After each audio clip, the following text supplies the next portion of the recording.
Saturday. No pressure. So what's happened here is I've tried my local farmers markets in Berryville and in Loudoun County, and they've been unmitigated financial disasters. You know, there's been several times I've literally made $15, $20 net, gross. Okay, it's gross, not net. Okay, net would be like negative 800. And Ellen Paulshuck, which is one of the few names I don't change in here, who manages an aspect of Potomac Vegetable Farms, a lot of people probably know Ellen, has convinced me a chapter or two earlier to give it one last try and to attend the Arlington Farmers Market. Okay? So this is how it goes, and I've edited it a little bit, but it should take about 10 minutes. The chance meeting with Ellen and Dan at the conference put our farm into motion in ways I never could have envisioned, much less scripted. The farm made it through another long winter, and Dad and I showed up at the Arlington Courthouse Farmers Market early one Saturday in the year 2000 at 6 o'clock in the morning. I was more than a little nervous. We were assigned a permanent space between a vegetable farmer named Peter Perkins from Hanover, Virginia, and John Hyde, a baker from Hyattsville, Maryland. As we introduced ourselves, I couldn't help feeling like it was the first day at college all over again. Meeting the roommates, getting oriented. I tried not to appear too eager or uncool. I'm going to jump a little bit if you're following along.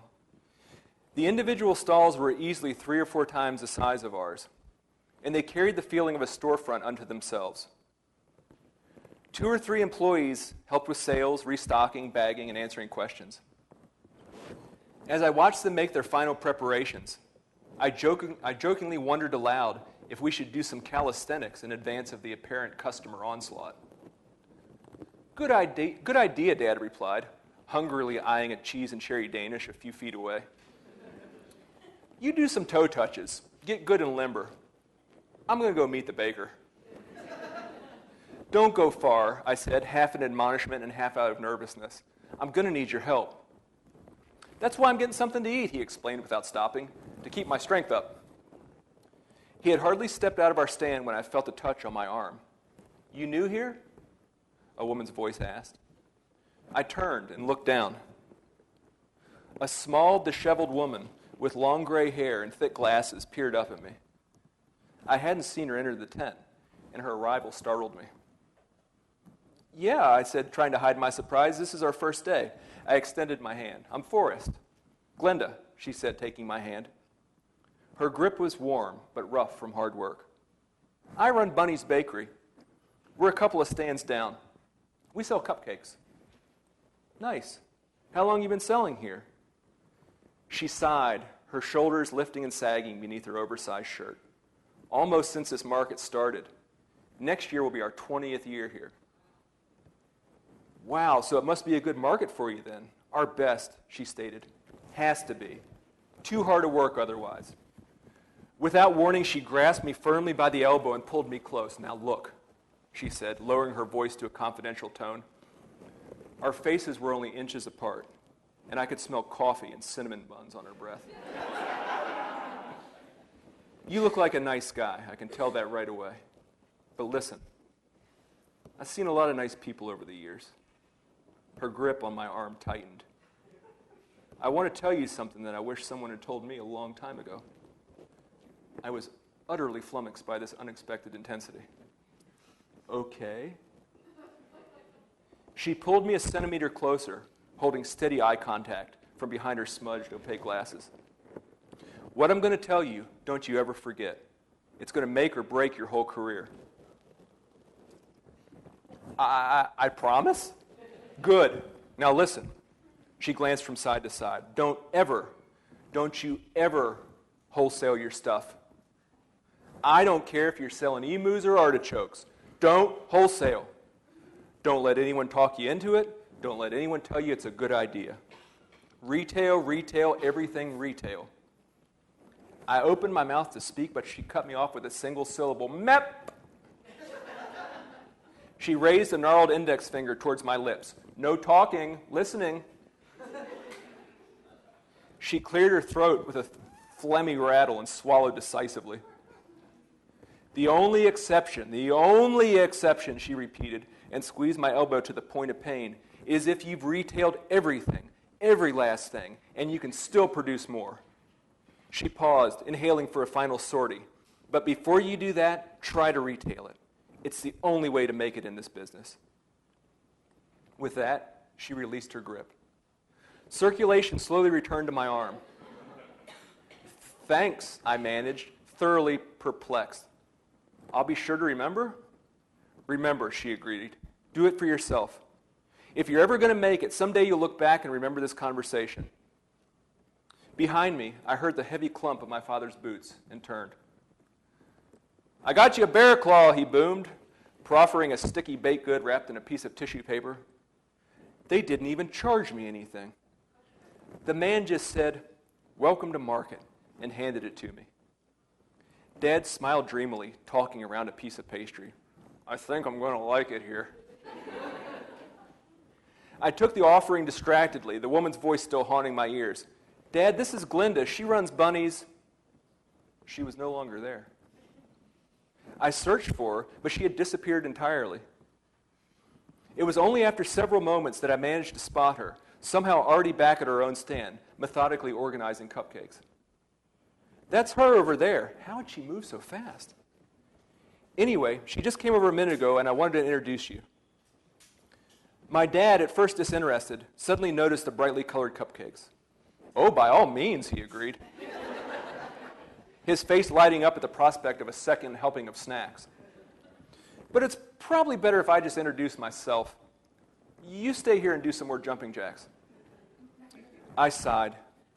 When it came to food, somewhere along the way we had reversed father-son roles. More and more, I felt like the protective parent, trying my best to influence his eating habits in positive, healthy ways.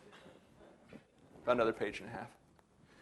But I didn't have time to think about that now. As he made his way across the street, I noticed that the market was already filling with customers. Even though the opening bell hadn't yet rung, shoppers were lining up in advance, and a man ducked into our tent. Your sign says you sell free-range eggs? Yes, sir, free-range eggs from our farm. Sounds good. How much? We had decided earlier that season to raise our prices to account for the greater distance in travel and fuel. That, and the small fact that we had done nothing but lost money on chickens ever since we've been raising them. $3 a dozen, I said, wincing internally, self-conscious that it was the highest price for eggs to ever come out of my mouth. Sounds good, the man said, reaching for his wallet. I'll take 2 dozen. 2 dozen? I said to myself. Why in the world would someone need 2 dozen eggs? I repeated this request just to make sure. Yes, 2 dozen. And your beef is totally free range, raised on pasture? Absolutely. All grass, no grain at all, and we don't use any chemical fertilizers or antibiotics. Great. I'll take 2 pounds of ground as well. Why, of course, I reasoned. Anyone who needs 2 dozen eggs clearly needs 2 pounds of ground beef as well. Maybe he just went around buying 2 of everything. And he said, tapping his chin, studying our list, a chicken. Say 4 pounds? I nearly fainted right on the spot. In less than 30 seconds, it was the biggest single order I'd ever gotten at a market. I climbed onto the back of the truck, retrieved the ground beef and chicken, and weighed the meat on the scales. That'll be $24.50. In the distance, I heard the opening bell ring, and in 60 seconds, I had already made more money than at my entire first market back at home. As novel as this experience was, though, I didn't have time to enjoy it. 2 more customers entered the stand, then a third. For the first time in my career, I had a line. My father bustled in halfway through my 4th sale, a pair of sirloin steaks and a package of sweet Italian sausage. Sorry, he whispered loudly as I bent over the freezer. I didn't expect you to already be this busy. I found the steaks and the sausage and pulled my head out of the freezer. I didn't expect it either, but Dad! I nearly dropped the meat. What? You've got pink frosting in your beard.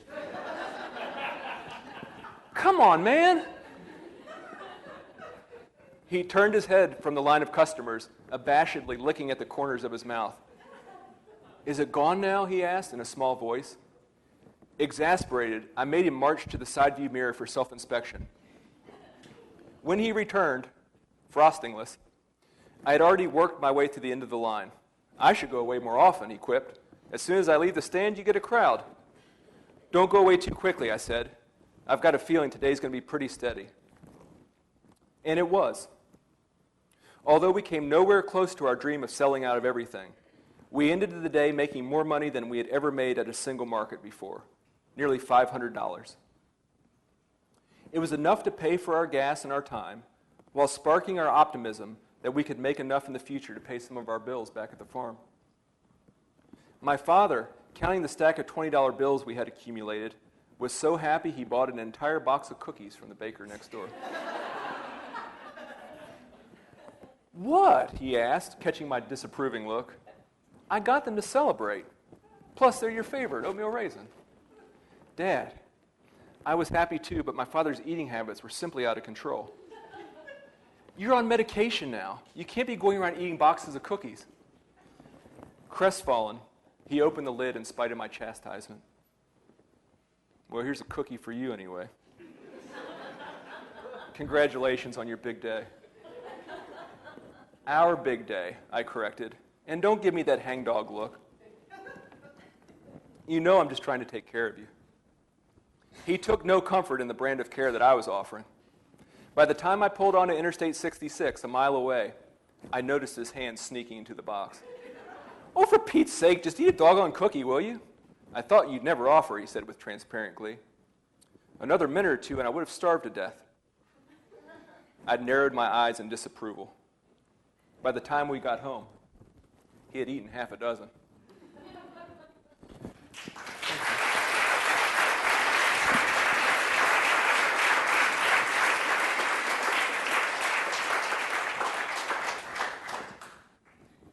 It's what you don't see at the farmer's market. It's behind-the-scenes look. So that's my program for the evening. It's frankly all I prepared. So I'm happy to take questions. I'm happy to start questions. I think that they requested if we do have any questions that they be microphone. So we've got someone in the back and someone in the front. Hi, I'm Emma. Hey, Emma. I know that you are friends with Joel Salatin, and I read his book, Everything I Want to Do is Illegal. Right. Maybe you could comment a little bit on some of the most frustrating challenges you've had legally as a farmer. Great question. Yeah, so like every farm, this is like something you guys probably don't know. Every farmer's market that I attend, and we attend 7 around this area and 1 at home, they're all different, okay? There's very few like umbrella groups or, they're not businesses. They're all unique. The one here is sponsored still. Where's Kimberly Hahn? Is she still in here? There. Where? Okay. Well, she was here. Stuck. Oh, there she is. So the Arlington County government has a hand in this one. Tacoma Park is one of the few that's like strictly run by independent farmers in D.C. Fresh Farm manages DuPont Circle, for example. So that's my long-winded way of saying like I have to deal with different jurisdictions, different health departments, and Alexandria has been notoriously tough on me. One of the most frustrating things with Alexandria is they've just been, and please forgive me if there's any Alexandria health inspectors. Really, my best friend is a health inspector. That's true, actually. He gives me some good advice on stuff, but a friend of mine from 4-H. Alexandria went out of their way to like write me up every time something was supposed to be 41 degrees and it was 42 degrees, that they made me bring this refrigerator that was literally the size of this podium right here that I would lift off the back of my truck and set. If anybody shopped at Del Rey, you would have seen this thing. And I then set up a generator, which I have to like fill up with gas, that if you squeeze the handle not right, just gas goes just spurting out of it. Okay? And then the whole time during market, we get the pleasant odor of a gallon of gasoline to hold something that was at 42 degrees down to 41 degrees. And that's frustrating. I mean, that's like not a common sense kind of thing. So you get on the phone with them and they say, well, sir, it's not at 41. It's, but for the most part, like we've got a whole spectrum of inspections. We're federally inspected, we're state inspected, and we're county inspected. Okay, everyone's tax dollars at work. And that's fine. That's good. I mean, I think we should have, Upton Sinclair, I think, wrote The Jungle. Is it Upton Sinclair? Yeah, Upton Sinclair. We do the Sinclair-Lewis switcheroo. But he wrote The Jungle for a reason, because stuff had been nasty. And as you see in the slideshow, things continue to remain nasty. And we need accountability in stuff. But, when you shop with your family farmer and you get to personally speak with them, then you get to answer any questions that you might have about their food production. So as a customer, you can feel safe and confident. And you don't need some accreditation body telling you that it's off by a half degree. You're like, it's cool, pun intended, right? Hi, I missed the very beginning of the talk, so if you've already answered this question, I apologize for taking up time. But you talked about getting the younger generation involved in farming by targeting the fair wages. But what about the education system to make them aware of it? I grew up on a large cattle farm, and there wasn't much. I wouldn't have learned about it if I hadn't lived on it, basically. Right. And so do you have kids or student groups coming out to your farm to learn? Do you have connections with the local public school systems or the private school systems? How do you or what's your vision for that? Right, thanks for asking. The most succinct answer I can give is we offer an apprenticeship on our farm. Okay, so every year we hire 2 apprentices, and they are there for a full year.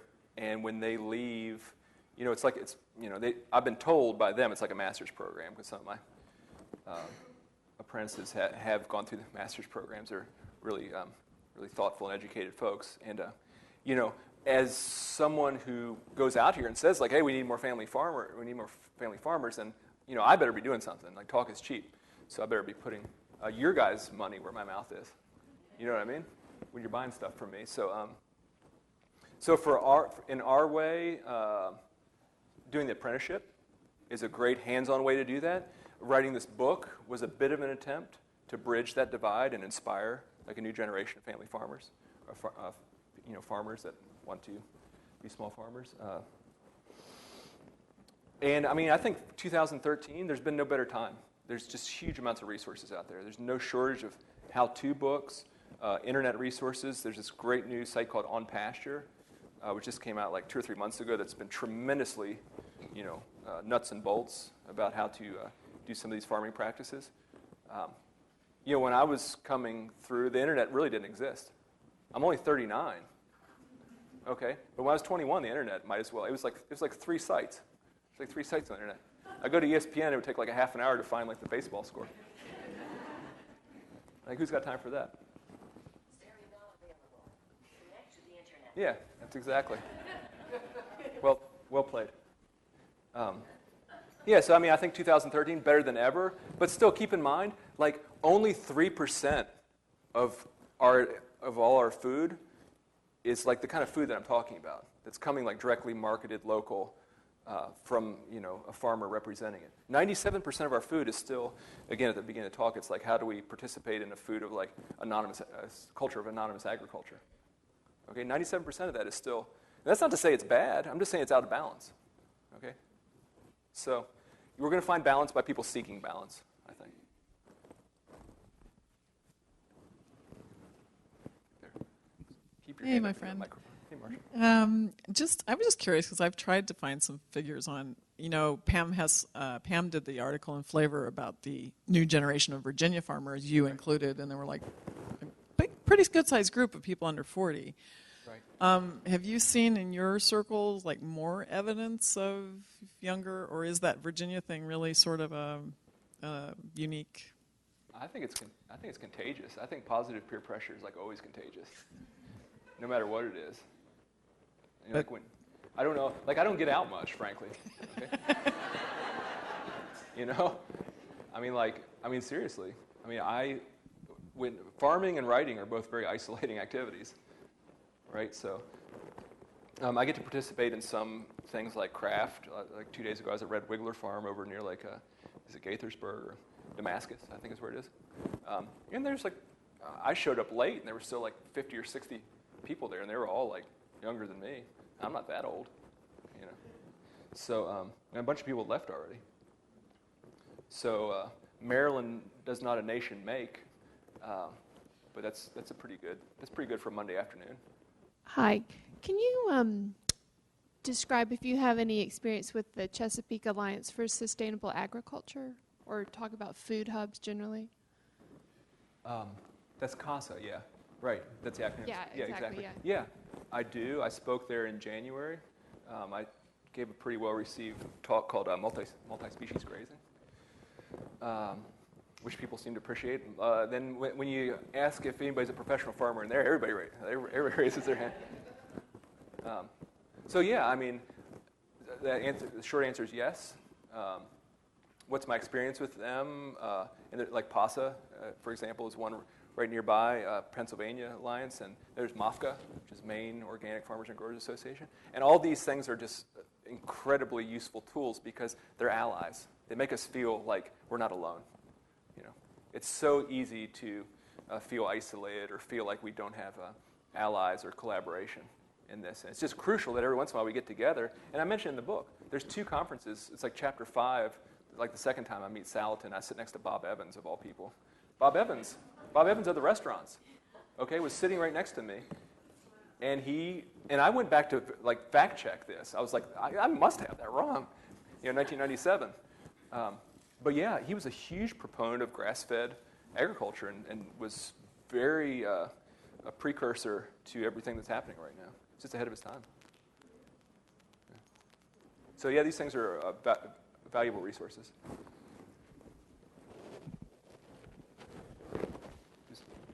Could I ask, what size is your farm? How many acres is the Right. farm? Well, that's an interesting question. Currently, right now, it's 500 acres. Okay, all pasture, partially wooded, as you can see from a lot of pictures, like these old sycamore trees. When I was growing up on my grandfather's farm, it was over 2,000 acres. It's spread from Virginia, mostly into West Virginia, Jefferson County near Charlestown. And when he passed away, like many farms do, they get handed down. But most of the farm is still in our family. The part that we inherited was actually about 350 acres, and we were able to buy back some of it that was going to go into development. And that is directly from your guys, shopping at farmers markets. No kidding. Okay, we had to borrow some of that. Yeah. People got to live somewhere. Okay, and I understand that, but we also got to grow some food. Okay, and it's much harder to grow food when somebody's like mowing their 8-acre lawn. Like seriously, you come out to where I live, people have like 5-6 acre lawns. So my point of that is, our farm is we invest in the money that people entrust to us. You will not see Facebook pictures of me in Vegas. Will not happen. Won't happen. Just telling you. Never say never. Yeah, well. There's a farmer's market there. Is there? Holy smokes. Let me check my schedule. Yes, sir. Forrest, I was just wondering, why do you think the markets out in Loudoun and in the country weren't doing well? And are they doing any better now? Great question. So when I'm writing about a lot of these markets, it's 1997, 1998, and they were not doing well. And I postulate a couple reasons why they might have not been doing well in the book, and I think a lot of that is emerging, again, like the positive peer pressure, keeping up with the Joneses to a certain degree. But I think the reason that the city markets are so successful is because there's just, even though you might not know your neighbor here per se, like there's just like a cultural relationship between cities and farms, and this goes back thousands and thousands of years. Okay, food was brought in to the city dwellers, and they appreciate it. It's like this banquet of freshness, and it was like a celebration every week. And they go through and they pick through the fresh stuff, and then there's hieroglyphics of like someone like picking organic kale. I'm improvising here. But what is new is the suburbs. Okay, what's the deal with the suburbs? Like, where did they come from? And I have this feeling when I used to sell, I sold in Cascades, which is like out near like the other side of Tyson's Corner, and a couple other places in there. It just felt like there was like basically 3 places where people moved. Okay, they lived in there's a house, and there was a car, and then there was like a store. Okay, and it felt like that's where they moved. Like those are 3. That's like their work triangle.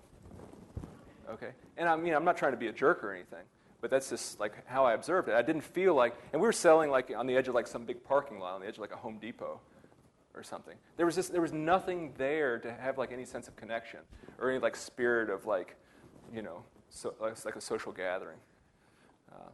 So yeah, I love markets like downtown Arlington Courthouse. I love Tacoma Park is a beautiful farmers market. Downtown Delray, it's all driven by foot traffic. Okay, Delray has to be because the parking lot's like the size of this room right here where we set up. So that's my guess on that. I was reading in your book about the Bob Evans experience. Right. And I think you said something like the hardest thing about starting is actually starting. Well, that was in the same chapter. That was actually somebody else, but that's fine. But what I was actually wondering, if you were to be asked that question right now, for the younger generation of farmers who, like me, I just graduated from college and I'm interested in going down that path, what advice would you have about starting? The best advice I can give you is just identify your market first.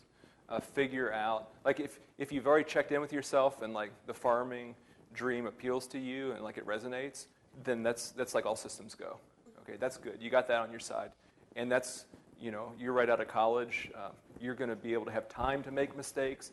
You're going to have time to like twist your ankle a couple times and drop like potatoes on your feet and stuff. And get injured is my point, and be able to recuperate. And do like, a 16-hour day and sleep it off the next day. Okay, which I'm increasingly unable to do. I'm strong like a gorilla.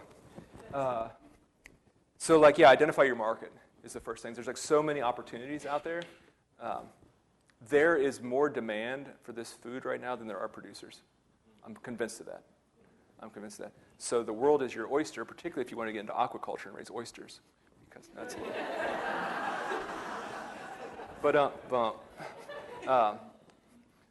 No, I mean, yeah, the opportunities are tremendous. So, just try and do your best to stack the deck in your favor. So, like right out of the gate, you'll be cash flow positive.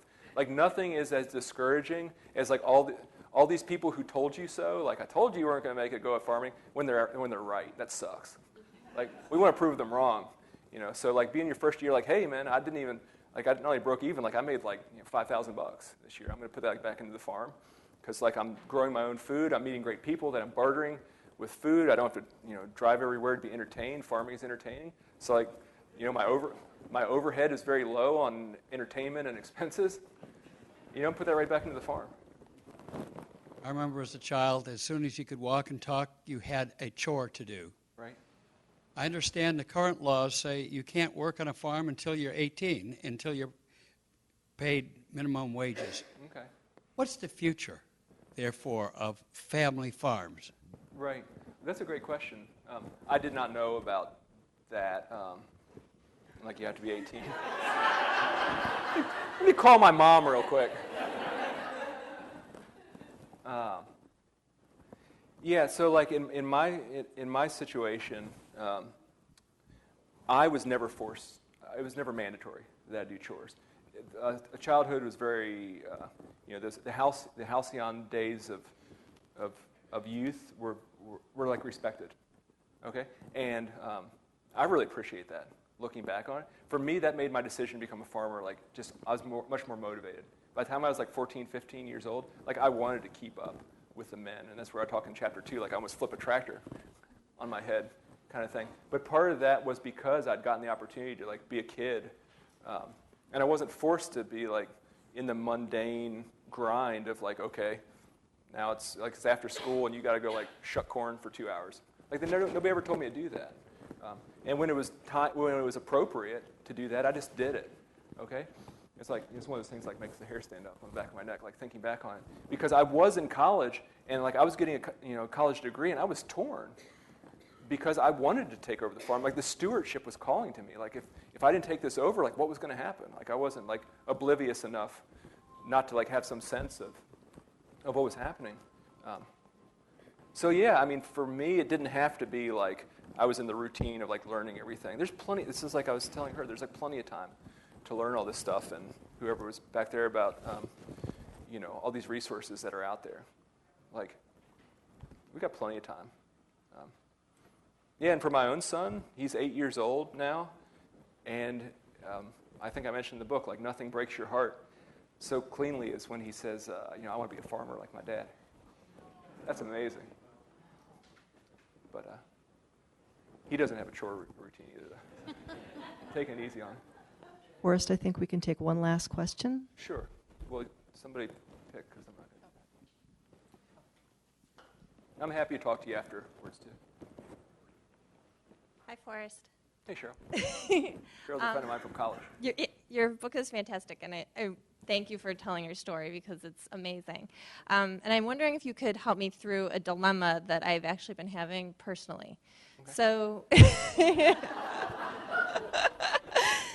So I heard what you were saying about, the inspectors coming through in your farm and, why do we really need that as someone who buys at a farmer's market? You can talk to the farmer and you can understand what their practices are, and that's great. But something I've actually always wondered, and I do shop at farmers markets almost every week, is I love the idea of supporting locally grown food. I honestly don't really know the practices of most of our farmers, and for some reason I found that they tend not to advertise it.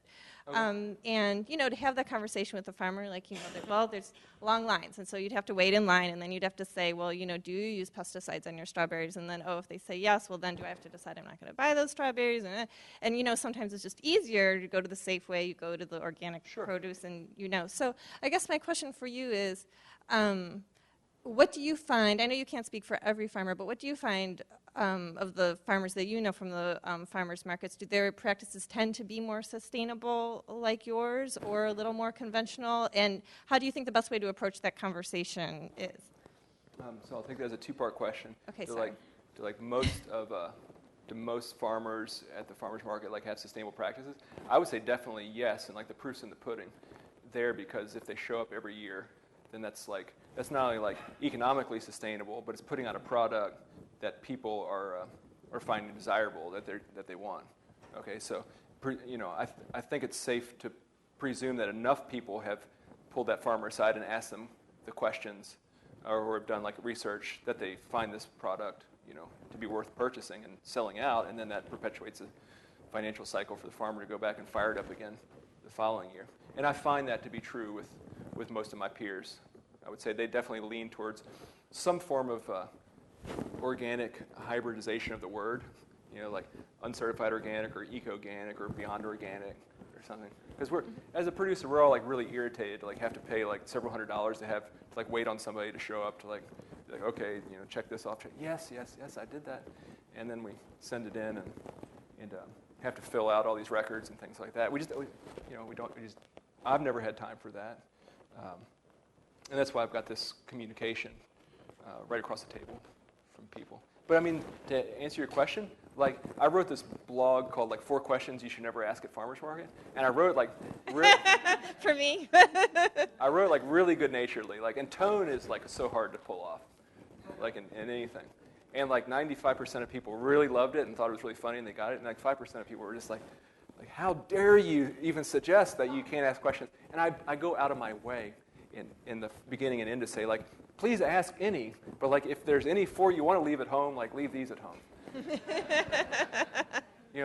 Big asterisks is everywhere, caveats, but it's meant to entertain. But yeah, the trick is if farmers are showing up at farmers markets, they operate under assumption that they should be asked anything and everything.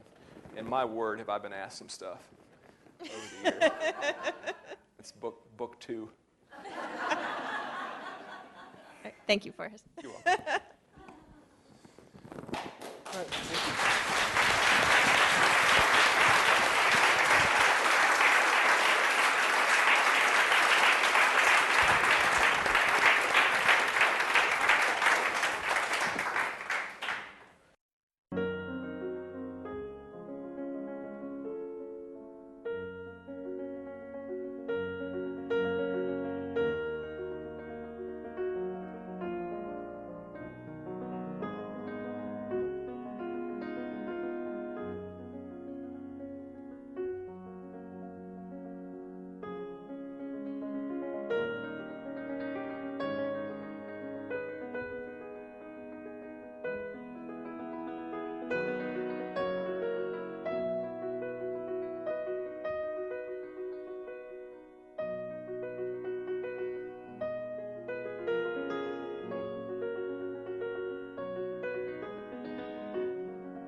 In this edition of Up Close, we look at Arlington's e-care program. We were able to dispose of 77 tons of household hazardous materials and 42 tons of electronics. The Office of the Magistrate. We often see people at their worst, and we often see things when they're really happening. The Police Department's Special Ops Section.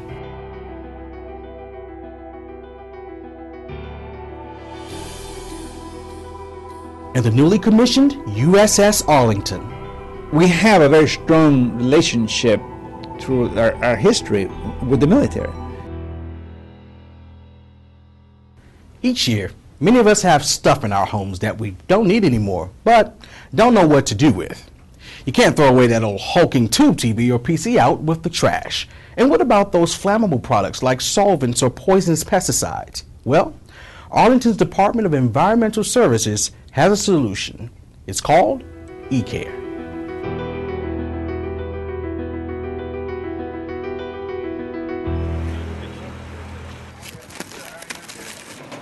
E-care is an environmental collection event where Arlington residents can drop off their household hazardous materials for safe disposal.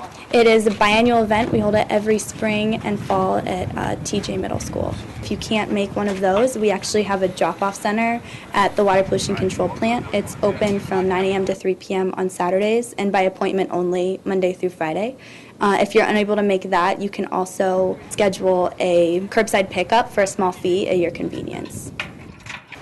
We've got 2 lanes of traffic set up.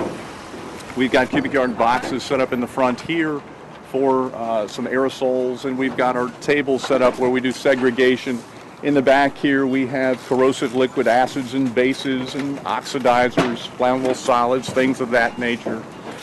Household hazardous materials are products you find in your home that are corrosive or poisonous in some way, and they are mostly found in bathrooms, kitchens, or garages, like workspaces. Things like thermometers, batteries, propane tanks, or brake fluids.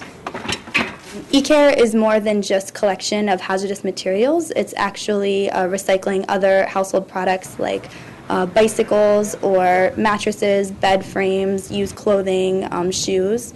And those are sent to other countries where they are needed for everyday use. We do have a whole list online of accepted and non-accepted materials on our webpage, and type in HHM and it'll pull up a whole list of what you can and cannot donate for e-care. Over here, we are offloading the electronic waste. Primarily that consists of computer monitors, printers, things of that nature, console televisions and such. A lot of computers and electronics also contain toxic materials that, if they're incinerated or placed in a landfill, can cause harm to the environment. So at e-care, we accept those to dispose of in a safe way. The e-care events are actually really successful. In 2012, we were able to dispose of 77 tons of household hazardous materials and 42 tons of electronics for recycling. I like to tell the story of my favorite citizen. They came in one day, they had a backpack on, they had a bicycle. They stopped their bike, they took their backpack off, they took their batteries and their compact fluorescent lamps out, and then they rode down and they dropped their bike off and gave their backpack away and walked out on foot. So it's, the folks here are wonderful. To find out when e-care events are happening and for more information on hazardous waste disposal, visit arlingtonva.us. Keyword e-care. Okay, ever wonder what the role of the magistrate in Arlington County is? Magistrates are independent judicial officers who work directly for the Supreme Court of Virginia. The principal function of the magistrate is to provide an independent, unbiased review of complaints of criminal conduct brought to the office by law enforcement or the general public.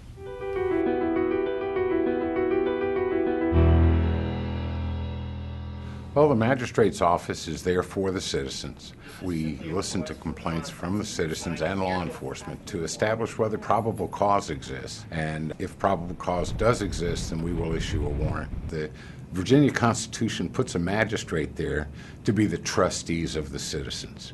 We are the people who listens to what's brought before us to see if it should go further or where it should go. And that's there to protect the citizens.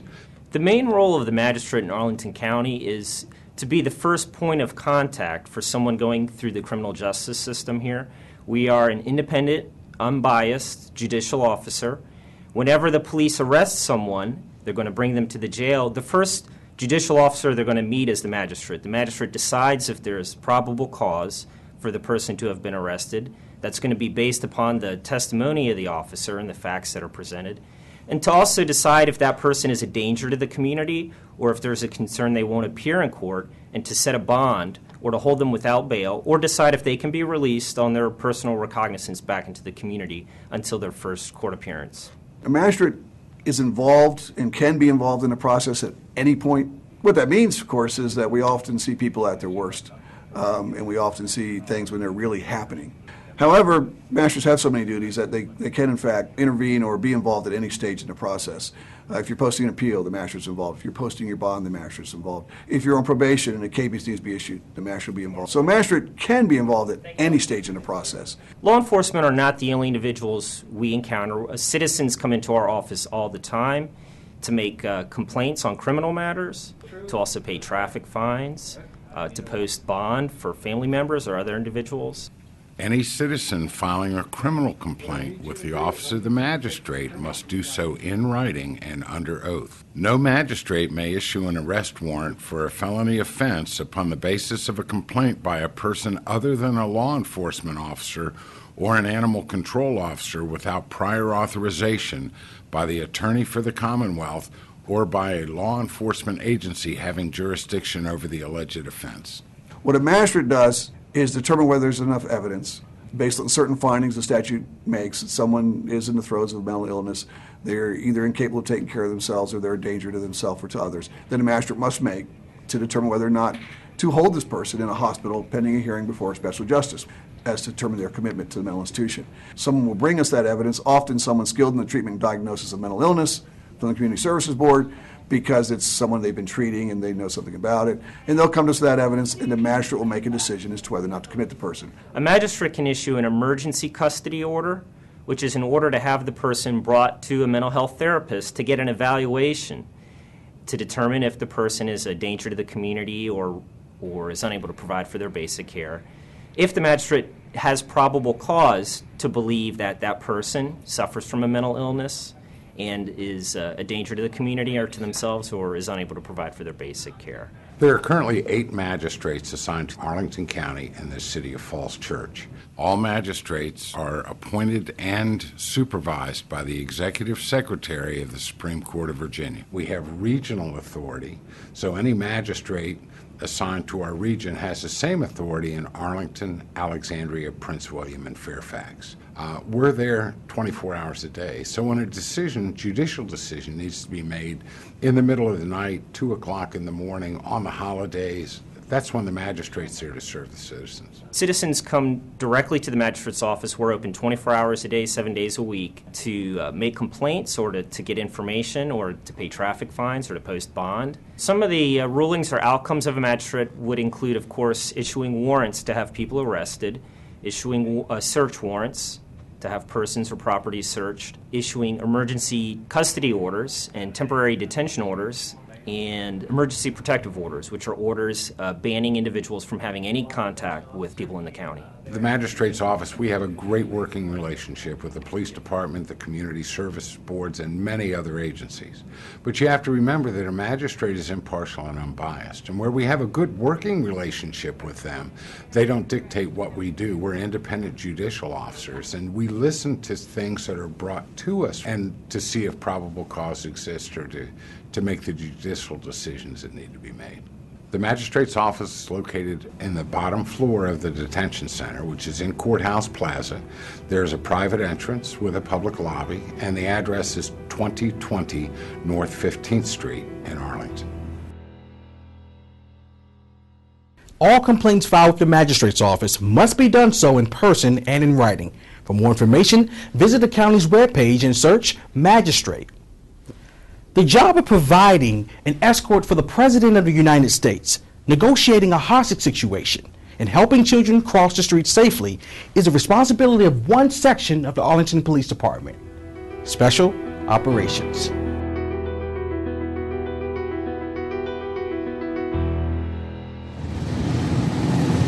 Special operations includes those entities that are not in your traditional patrol function, such as the motorcycle unit, traffic unit, the parking enforcement folks, crossing guards, and it also contains the SWAT team. Okay. It's almost like where everything else doesn't fit, kind of put it into special operations, so that it does have quite a unique range of jobs. You think of Marine Corps marathons, you think of parades, you think of things like that, where you're gathering a group of people together to regulate, to monitor, not draining, in essence, the regular patrol. Our job, regardless of your assignment as a crossing guard, a public service aide, a motor officer, or a SWAT team member, our job is to provide for the safety and security of the public. On a day-to-day basis, the more visible units of the Special Operations Section, or SOS, are parking enforcement and crossing guards, but you also see the traffic unit at work, including motor escorts. We get many requests for funeral escorts. We get a lot of dignitary escorts, whether it's from Congress or the Vice President or President. Heads of state come through here. A lot of them go to the Arlington National Cemetery. A lot of them go to the Pentagon. It's interesting the difference that 9/11 had on everybody, because prior to 9/11, I recall Clinton in particular, the Secret Service, calling, saying, hey, he wants to go play golf. And the closest golf course to him is here in Arlington, Army-Navy Country Club. So we would get the call and he'd be halfway over here. So he would usually go with traffic, and we would never do that now, because a sitting target is too easy to hit. So they always want to be moving, want to run through the red lights, and move at a pretty good clip. Recently, we had the privilege and the honor to provide an escort to the remains of the sailors from the USS Monitor. And we escorted those remains to the Arlington National Cemetery. The day-to-day operations, you're going to see motor officers and parking enforcement and crossing guards, but in a time of crisis, you'll have a professional SWAT member or SWAT team coming to your aid.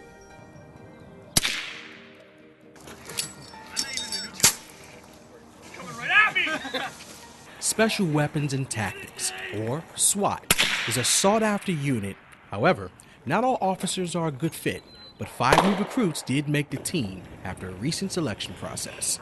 It was a comprehensive selection process that lasted several days. It involved background checks, additional recommendations from their supervisors, a plethora of physical activities, as well as firearms range training and team building exercises. Sometimes you got to hold that gun out further, so you might have to collapse this down a little bit so that you can get it out.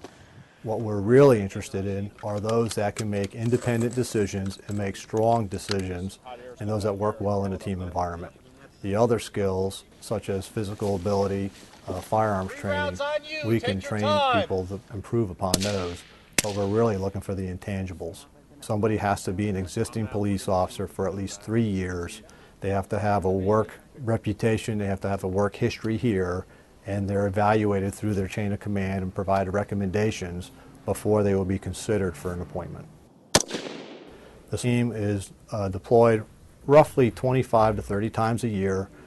Many of those times are for pre-planned events, such as a presidential visit, large-scale special events such as the Marine Corps Marathon, the Army 10-miler, 4th of July celebrations, and they are assembled in a time of crisis, such as a hostage barricade type of event. SWAT has 3 components. One is the actual operational arm of it, the intel group, and the negotiation unit. Negotiating really can happen any place, but most often if we have our preference and our choice, we like to use it in our vehicle. It is a very nondescript truck. We don't want to draw attention. We want to work in anonymity so that what we feel we can get the best results. We had someone think it was actually an ice cream truck and come up to one of our plainclothes officers with some money looking to buy something in the park. Right now where we are is kind of the command center for the negotiations. This room is a totally isolated room, and then using this equipment they communicate with either the hostage taker or the person in crisis. being a negotiator can be intense sometimes. I need you to put the weapon down. I need you to come out with your hands up. And very challenging, and yet very rewarding all at the same time. Are you hurt? And you have every right to be upset, yes. Our job consists of all sorts of different things, part of which is to try to talk somebody into giving themselves up so that we can try to get them the help that they need. Okay. She's coming out. We had a guy who had called an escort service for some dancers, okay? But he paid them for a specific kind of service. They decided that all they were going to do was actually dance. And he decided that that's not what he paid for and wanted his money back. They refused to give him the money back, and so he decided that his best option was to keep them. As far as the girls knew, he had a gun because that's what he said. So I'm trying to help you come up with the best solution for your problem. I was able to talk him into letting the girls go and turning himself over to the police who were already on his floor. Unfortunately, not all situations are successful. We have had those unfortunate incidents where we've had a negotiator on the phone and someone has killed themselves. It's just sad all around, and you always feel like, what could I have done to make things go a different way? And it's not the negotiator who did anything wrong. It's just one of those things that when someone is looking to kill themselves, they're going to do it. And it's a shame because you're still left with that feeling that you could have done more, even if there isn't anything more you can do. Fortunately, there is counseling available for the men and women of the Special Operations Section. They are fully aware of the risk involved when they volunteer, but still do it out of a need to serve their community. I put in for it. It wasn't like someone said, you have to do this. I chose this, and I'm glad that I did. It's easy for us to do. We do it on a daily basis. But when we get that feedback on how appreciative they are, and just the respect that we show for that family member and bringing them to their final resting place, really brings you back into reality and kind of gives you a sense of why you're doing this job. My son was 4 years old when I became a cop. I was in the department a few years already when my daughter was born. So this is the norm for them. They get a kick out of this, especially when their friends realize that this is what I do for a living, and their friends are, like, wow, and they're like, that's just my mom. I am proud to work with all the people in this agency. I've been able to do a number of things in my time here, and it's been vastly rewarding because of the people that I share the experience and time with. And in our final story, 5 years after its keel was laid down, the USS Arlington finally sailed into its home port of Norfolk, Virginia, where it was commissioned into active service in the United States Navy. It was a memorable and moving beginning to what Arlington officials hope is a long relationship.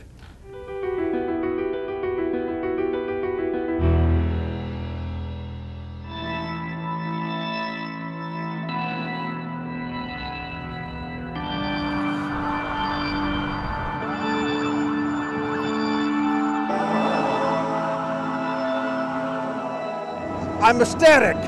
We've been waiting for months for our ship to come in, and we could not have asked for a better arrival.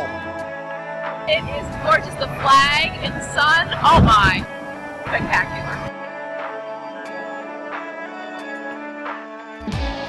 Today we brought the ship home for the first time to a hero's welcome by the heroes of Arlington County.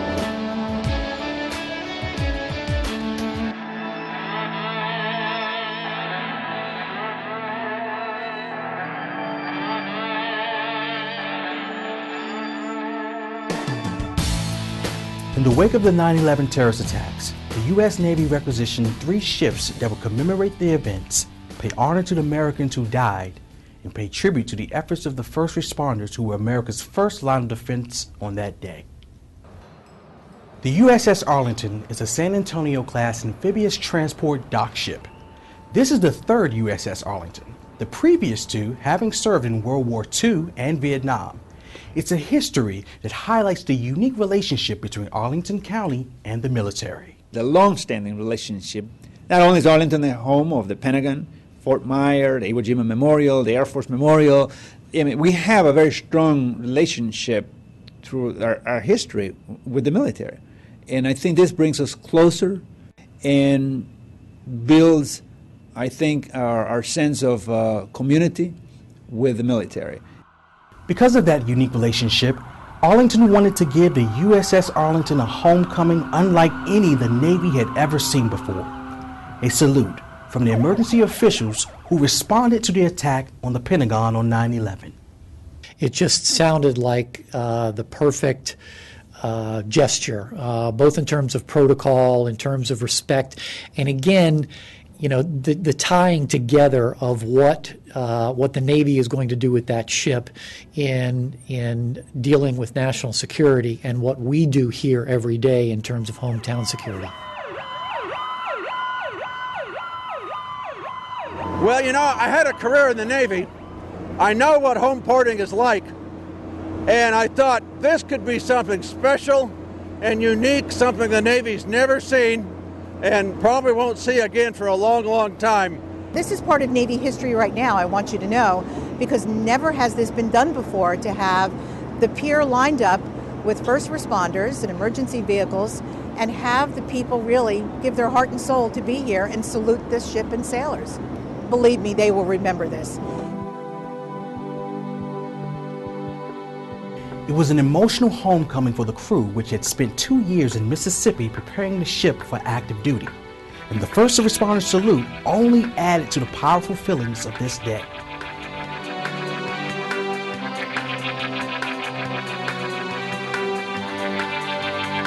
What was it like being on the ship when the sirens went off and the salutes were exchanged?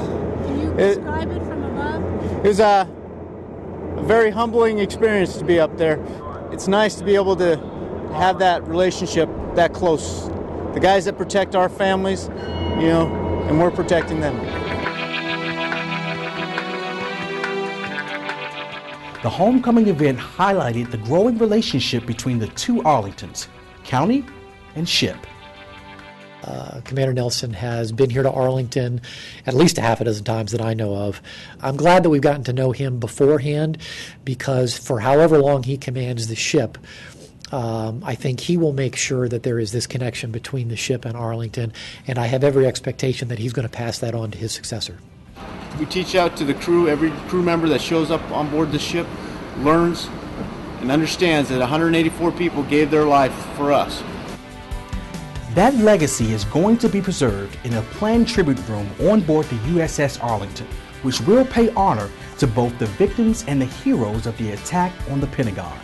A living legacy of Arlington's response to the terrorist attacks of 9/11. The tribute room will be an important ambassador for our county as it hosts events and dignitaries all around the world. This room is really going to be used. It's a ceremonial room in many respects, but as this ship goes into various ports around the world, people will come through that and really see this. And most important to keep in mind is that the next generation of sailors that will be on this ship will not have been born during 9/11. So it's really a historical setting for them to go through and see. The name of our hometown, Arlington County, will be traveling around the globe. That's a source of pride.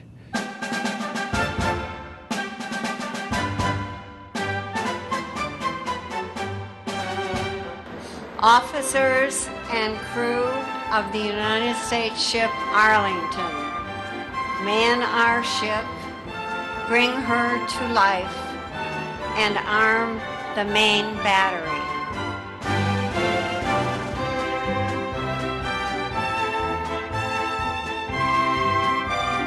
As the USS Arlington was commissioned into active duty, the men and women who serve on it bore with them the hopes of a nation and the special hopes of our community that the relationship we've started will continue to grow over time.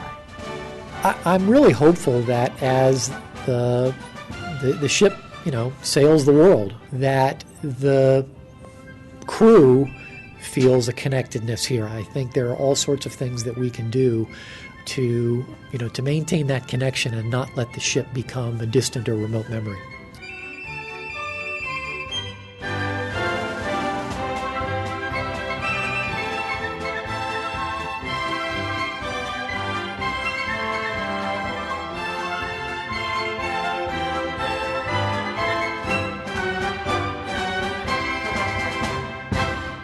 The USS Arlington Commission is still looking for contributions to help build the tribute room.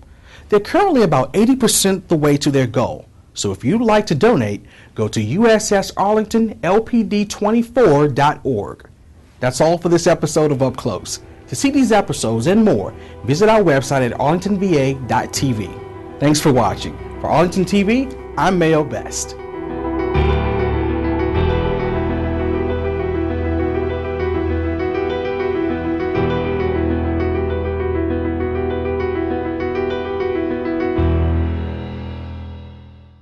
Here we go. We're gonna make some juice. Looks good.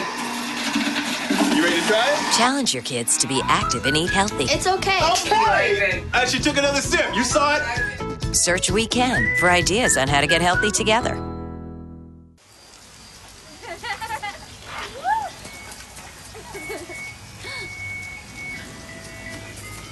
Mom, can we get some ice cream? Please, Mom, please. No, we're having dinner soon. Please.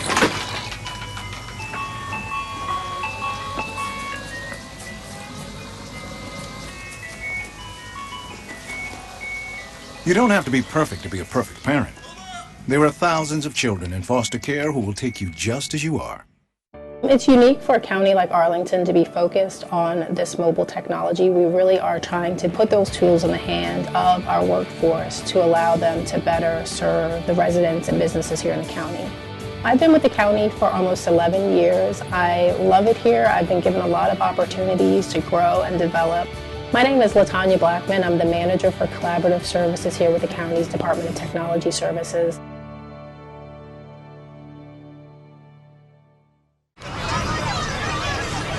Get your ass out. You're not sitting here. Yes, I am. Move.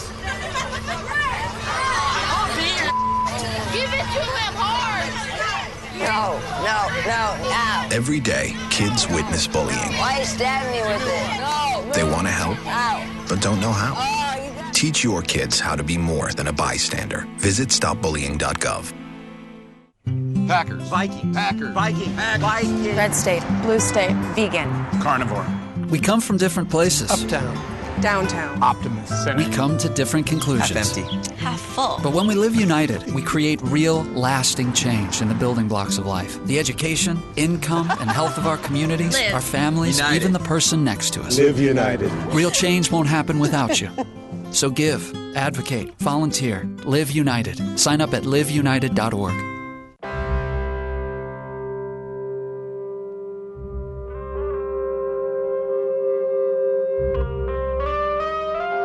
$7,000 high school students drop out every school day. That's a line of desks more than 4 miles long. We can keep students in school. Visit boostup.org and take the first step. My one makes my pockets jingle. My one is like super fast. My one is just my speed. My one makes me feel like a kid again. Me too. Find one trip you can take without a car. See what it does for you. My one is arriving in 3 minutes. What's your one? So, I just moved in with this family, and it's embarrassing. The little one, he likes to go outside and crawl around in the giant litter box. I don't know what he's doing. I mean, I was born and I knew how to use the litter box. Look at that. That's disgusting. Oh, poop already. You're making me nervous. Oh, okay, I can't look at this anymore. I really hope he grows out of this, for his sake. There's nothing routine about law enforcement. Everything is different. Every day is different. And you come in contact with so many different people. I just love that about my job. Working for Arlington has given me the opportunity to spend more time with my family. The schedule and the flexibility of my hours has allowed me to still have a very happy home life and a very gratifying work life. My name is Xenia Grant. I'm a Deputy Sheriff with the Arlington County Sheriff's Office.